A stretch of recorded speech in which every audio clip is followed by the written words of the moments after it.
என்னுடைய ஆசானுக்கு தான் இங்க வந்து என்னோட நன்றியை சொல்லணும்னு ஆசைப்படுறேன். ஏன்னா எங்களுடைய சம்பவங்களை உயிராக்கி தந்தது அவங்க தான். இப்படி நாங்க ஒரு கதை எழுதுவோமா, அதாவது ஸ்பீக்கிங் சொன்ன மாதிரி தான், சும்மா ஏதாவது கதை எழுதிட்டாங்கல்ல அப்படிங்கிற மாதிரி தான் ஆரம்பிச்சாங்க. ஆனா அந்த கதை இவ்வளவு தூரம் வந்து நிற்கும் அப்படிங்கிறது எங்களுக்குமே தெரியாது. அதற்காக நன்றி. என்னுடைய கதை எப்படின்னா, 3 பெண் பிள்ளை, எங்க வீட்லயும் 3 பெண் பிள்ளை, எனக்கு லாஸ்டா ஒரு தம்பி. அந்த கதை தான் அங்கேயும் இருக்கும். எங்க சைடு தோழர்கள்லாம் சொல்லிட்டு போன மாதிரி அதிகமான வரதட்சணை அதிகமா இருக்கும். அதே மாதிரி கடலோட நம்பிதான் இருக்காங்க. எங்க அப்பா மட்டும்தான் எங்களுக்கு தொழில்.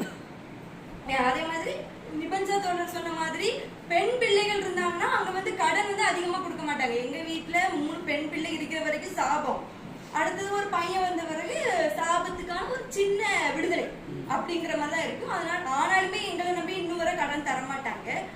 அப்போ அதுவும் இல்லாம இவ்வளவு கஷ்டப்பட்டாலும் கௌரவம்னு ஒண்ணு அடங்கு. எப்படின்னா 50 பவுன் போட்டாதான் அந்த ஊர்ல எங்க மதிப்பான் அப்படிங்கிற கௌரவத்துக்காக அவங்க அவங்களுடைய கடல் தொழில், அவங்களுடைய வருமானம் அதையெல்லாம் தாண்டி அவங்க வந்து வரதட்சணை கொடுக்குறாங்க. அப்ப அந்த வரதட்சணை கொடுக்கறனால அங்க உள்ள பிள்ளைங்க எவ்வளவு கஷ்டப்படுறாங்க அப்படிங்கறதான் என்னோட கதை சொல்லியிருக்கும். இதுக்கு பழிகாட என் தம்பி இருப்பான். இன்னும் வரை அவன் அந்த பழிகாட தான் இருக்கான். அதாவது கப்பலுக்கு போயிட்டு தான் இருக்கான். இன்னும் எங்க 3 பேருக்கு, எங்க மூத்த காக்கு தான் நாங்க கல்யாணம் எடுத்திருக்கோம். அவங்களுடைய கடனை அடைக்கிறதுக்காக இன்னும் அவன் அங்கதான் இருக்கான். அடுத்து நான் 2 பேர் இருக்கேன். ஆனா எனக்கு நான் வந்து அதுக்காக தான் தோழர்கிட்ட வந்து படிச்சு நம்ம ஒரு நிக்கணும். முதல்ல எனக்கு ஒரு என்னன்னா, நம்மள்ட்ட வரதட்சணை யாரும் வந்து வாங்கக்கூடாது, அதுக்கு நம்ம ஏதாவது கொடுக்கவும் மாட்டேன், வாங்குறவனே யாரும் வந்து என்ன கல்யாணம் பண்ண முடியாது அப்படிங்கிற உறுதிப்பாடோட தான் நானும் இருக்கேன். அந்த பின்புலத்துல தான் இருக்கும்.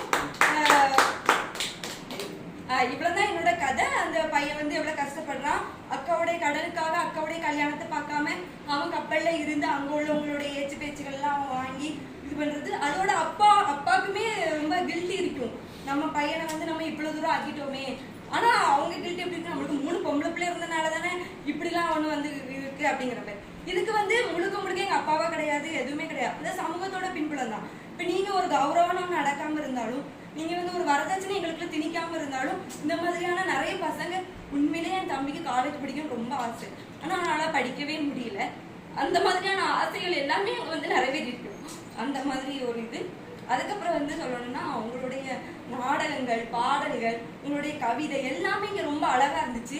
எனக்கு இந்த மாதிரி செய்யணும் ரொம்ப ஆசையா இருக்கும். நான் ஸ்பீக்கிங் சொன்ன மாதிரி இதெல்லாம் நான் நடிப்பேனா, இப்படி இவ்வளவு பேர் இருக்காங்க, நான் இப்படி ஏழு பாட்டு படிச்சுட்டு நான் போவேனா அப்படிங்கிற மாதிரிலாம் நான் எனக்குள்ள தோணிட்டு இருந்தேன். ஆனா எல்லாத்தையுமே முறியடிக்கிற விதமா நீங்க எல்லாருமே செஞ்சது ரொம்ப சந்தோஷமா இருந்துச்சு. இந்த வாய்ப்பு, இந்த பகுதி எல்லாமே எனக்கு கிடைச்ச ஒரு வரம், என் வாழ்க்கையிலேயே கிடைச்ச ஒரு வரமா நினைச்சு விடைபெற்றேன்.